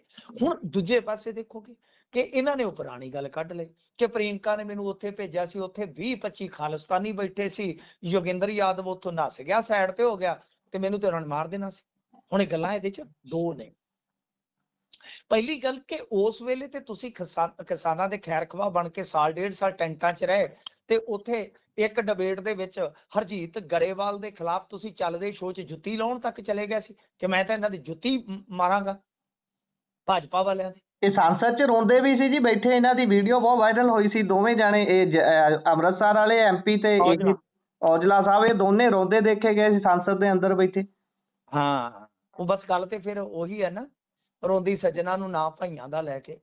ਜੀ ਗੱਲ ਇਹ ਆ ਕਿ ਅੱਛਾ ਫਿਰ ਹੁਣ ਇਹਦੇ 'ਚ ਦੂਜੀ ਗੱਲ ਕਿ ਖਾਲਿਸਤਾਨੀ, ਦੇਖੋ ਇਹਨਾਂ ਦੇ ਆਇਡੈਂਟੀ ਕਾਰਡ ਚੈੱਕ ਕੀਤੇ ਸਨ ਜੀ, ਖਾਲਿਸਤਾਨ ਵਾਲਿਆਂ ਦੀਆਂ ਕੋਈ ਮੋਹਰਾਂ ਲੱਗੀਆਂ ਨੇ, ਠੀਕ ਹੈ। ਆਈਡੀਓਲੋਜੀ ਪੱਖੋਂ ਉੱਥੇ ਮੈਂ ਉਹਦਾ ਬਹੁਤ ਗਹੀਨਤਾ ਦੇ ਨਾਲ ਮੈਂ ਤੇ ਪ੍ਰਵੀਨ ਜਾ ਕੇ ਵੀ ਆਏ ਸੀ ਅਸੀਂ ਉੱਥੇ ਜੀ, ਅਸੀਂ ਉਹਦਾ ਅਰਕ ਕੱਢਿਆ ਉਸ ਅੰਦੋਲਨ ਦਾ ਕਿ ਉਹ ਵਿਚਾਰਧਾਰਾ ਦਾ ਮਿਸ਼ਰਣ ਸੀਗਾ ਜੀ, ਸੱਭਿਆਚਾਰਾਂ ਦਾ ਮਿਸ਼ਰਣ ਸੀ। ਉਹ ਮਸ਼ੀਨ ਤੇ ਮਨੁੱਖ ਦਾ ਬਹੁਤ ਤਗੜਾ ਤਾਲਮੇਲ ਸੀ। ਉਹ ਅੰਦੋਲਨ ਆਰਥਿਕਤਾ ਦੀ ਲੜਾਈ ਸੀ, ਪਰ ਕੀ ਹਿੰਸਾ ਨੂੰ ਏਦਾਂ ਜਾਂ ਅੰਦੋਲਨ ਨੂੰ ਏਦਾਂ ਉਹ ਹੁਣ ਇੰਨੇ ਚਿਰ ਬਾਅਦ ਪੁੱਟ ਕੇ ਖਾਲਿਸਤਾਨੀਆਂ ਦਾ ਲਿੰਕ ਕਰ ਰਹੇ ਨੇ ਕਿ ਆਉਣ ਵਾਲੇ ਸਮੇਂ 'ਚ ਜੋ US ਇੰਡੀਆ ਦੀ ਡੀਲ ਹੈ ਉਹਨੂੰ ਲੈ ਕੇ ਇੱਕ ਸੰਭਾਵੀ ਪ੍ਰਦਰਸ਼ਨ ਆਪਾਂ ਦੇਖਦੇ ਹਾਂ ਜਾਂ ਕਿਸਾਨਾਂ ਦਾ ਅੰਦੋਲਨ ਦੇਖਦੇ ਹਾਂ ਕਿ ਉਹਦੇ ਮੱਦੇ ਨਜ਼ਰ ਤੇ ਨਹੀਂ ਇਹ ਸਟੇਟਮੈਂਟਾਂ ਦਿੱਤੀਆਂ ਜਾ ਰਹੀਆਂ।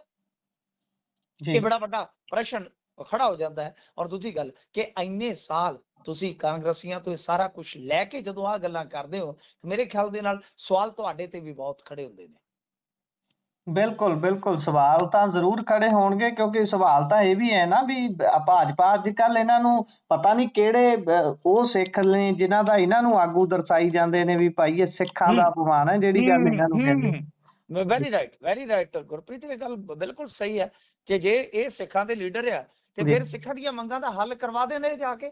ਬਿਲਕੁਲ ਬਿਲਕੁਲ ਬਿਲਕੁਲ, ਸਿੱਖਾਂ ਦੇ ਲੀਡਰ ਐ ਥੋੜੀ ਬਣਿਆ ਜਾਂਦਾ, ਕਹਿਣ ਦਾ ਕੌਣ ਬਣਦਾ। ਚਲੋ ਖੈਰ, ਚੰਨੀ ਸਾਹਿਬ ਨੂੰ ਲੈ ਕੇ ਮੀਡੀਆ ਦੇ ਵਿੱਚ ਕਈ ਤਰ੍ਹਾਂ ਦੇ ਦਾਅਵੇ ਚੱਲੀ ਜਾਂਦੇ ਨੇ ਵੀ ਕਹਿੰਦੇ ਡਿਨਰ ਟੇਬਲ ਤੇ ਬੈਠਿਆਂ ਤਲਖੀ ਹੋ ਗਈ ਤੇ ਆਹ ਮਾਰੇ ਕਹਿੰਦੇ ਭਗਾ ਕੇ ਸਾਰੇ ਅਹੁਦੇ ਵੀ ਭਾਈ ਮੈਂ ਤਾਂ ਸਤਿ ਸ੍ਰੀ ਅਕਾਲ ਬੁਲਾਉਣਾ ਫਿਰ ਸਿਆਸਤ ਨੂੰ। ਇਹ ਗੱਲ ਚੱਲੀ ਕੀ ਜਾਂਦੀ ਹੈ ਜੀ ਚੰਨੀ ਸਾਹਿਬ ਨੂੰ ਲੈ ਕੇ? ਲੱਗਦਾ ਹੈ ਵੀ 27 ਦੇ ਲਈ ਇਹ ਕੋਈ ਤਿਆਰੀਆਂ ਕੀਤੀਆਂ ਜਾ ਰਹੀਆਂ ਨੇ, ਕੋਈ ਪਿੜ ਬੰਨਿਆ ਜਾ ਰਿਹਾ?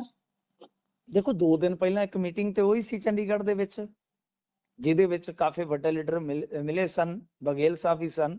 ਉਹਦੇ 'ਚ ਰਾਣਾ ਗੁਰਜੀਤ ਤੇ ਪ੍ਰਗਟ ਨੂੰ ਛੱਡ ਦਈਏ, ਪ੍ਰਗਟ ਸਿੰਘ ਨੂੰ, ਤਾਂ ਸਾਰੇ ਹੀ ਮਤਲਬ ਕਿ ਲੀਡਰ ਉੱਥੇ ਜੁੜੇ ਸਨ। ਤਾਂ ਹੁਣ ਕੁਝ ਮੀਡੀਆ ਰਿਪੋਰਟਾਂ ਨੇ, ਅਸੀਂ ਇਹਦੀ ਤਸਦੀਕ ਤੇ ਨਹੀਂ ਕਰਦੇ, ਆਪਾਂ ਕੋਸ਼ਿਸ਼ ਕਰਾਂਗੇ ਚੰਨੀ ਸਾਹਿਬ ਦੇ ਨਾਲ ਕੱਲ ਰਾਬਤਾ ਕਰੀਏ ਤੇ ਇਸ ਸੰਦਰਭ ਦੇ ਵਿੱਚ ਉਹਨਾਂ ਤੋਂ ਸਿੱਧਾ ਸਵਾਲ ਕਰਕੇ ਪੁੱਛੀਏ ਕਿ ਕੀ ਐਸਾ ਵਾਪਰਿਆ। ਕਿਉਂਕਿ ਦੇਖੋ ਚੰਨੀ ਸਾਹਿਬ ਅਚਾਨਕ ਬੈਕਫੁੱਟ ਤੇ ਆ ਗਏ ਸਨ, ਉਹ ਵੀਡੀਓ ਕਰਕੇ ਜੋ ਵਾਇਰਲ ਹੋਇਆ ਤਾਂ ਉਹ ਜੁੜ ਗਿਆ ਇਹਨਾਂ ਦੇ ਨਾਲ।